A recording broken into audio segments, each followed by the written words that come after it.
Jess. Thanks for watching DITV. I'm here with Claudia Morrell, the Chief Operations Officer for NAPE, or NAPE for short. That's right. Claudia, thanks for being here with us today. It's wonderful to be here. Thank you. Can you tell me a little bit about what NAPE is and kind of what your goals are as an organization? Sure. We're the National Alliance for Partnerships and Equity. We've been around since really the 1970s, and we've been focused on increasing the participation of underrepresented students in areas like STEM, science, technology, engineering, and math, and really looking at ways to make sure every child has an opportunity to do the best that they can in the great careers that are available. That's wonderful. And you also have a personal connection to DI, I hear. Tell me a little bit about your background with our program. I have 3 daughters. My oldest daughter started in Destination Imagination back before it was Destination Imagination in 4th grade. She has gone on throughout high school, been to Globals several times, and now she's here as an appraiser. But what's really exciting for me as her mom is that she works at Northrop Grumman as a systems engineer, and I attribute it all to her experiences in Destination Imagination. I am confident that it helped her to have the confidence to go into an area that was really not traditional for women. So I'm thrilled. And my other 2 children, one's a doctor, one's a producer at a TV station. Confidence to speak up, confidence, intelligence, just sharp kids, and I really think this program has a lot to do with it. That's wonderful.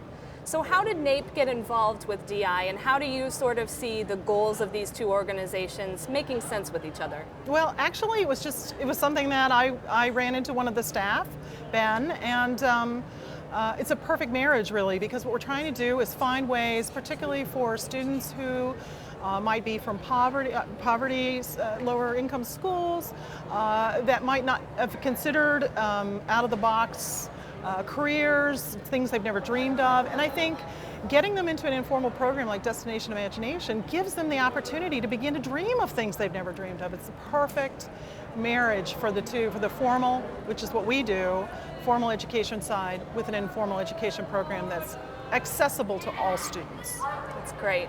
Now you mentioned science, technology, engineering, and math, the STEM initiative. Talk to me a little bit about what that means to your organization.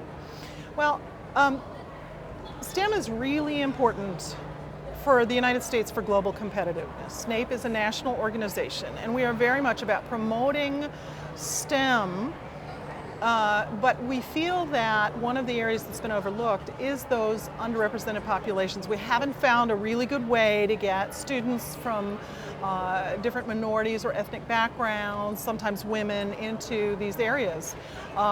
We are very passionate about that, and I think Destination Imagination, because again, it allows for the diversity of creativity and students to participate fully, to find their strengths, to build their self-efficacy.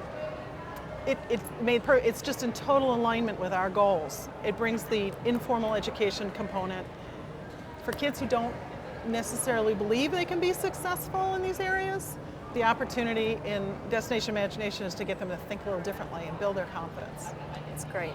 Now you mentioned your own daughter's experience. Can you tell me a little bit about what you think the skills are that kids gain from Destination Imagination and how that can impact them as the next generation of the workforce?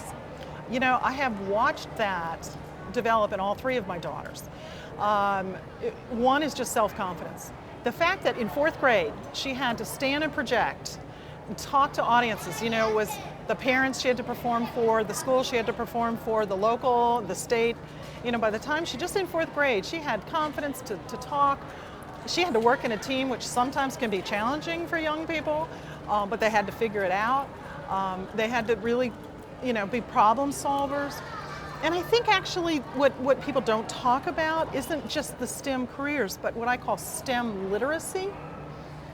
Destination Imagination, all of their programs promote not just good citizenship, but really promote my idea of STEM literacy. Whether you're going to art, humanities, social sciences, or, you know, engineering, you need STEM literacy, your ability to think, problem solve, be creative, be innovative, and talk to people confidently. I think those are all basic qualities that you get from Destination Imagination. Tell me what you're looking forward to seeing here at Globals. I know you've been here before, but is there anything that you just can't wait for over the next couple of days? You know, what I have really enjoyed is going to just watching the kids perform, all the different creative ideas amazes me. Now that I'm not a parent, I get to just sort of sit back and relax. It's really stressful when one of your kids is competing.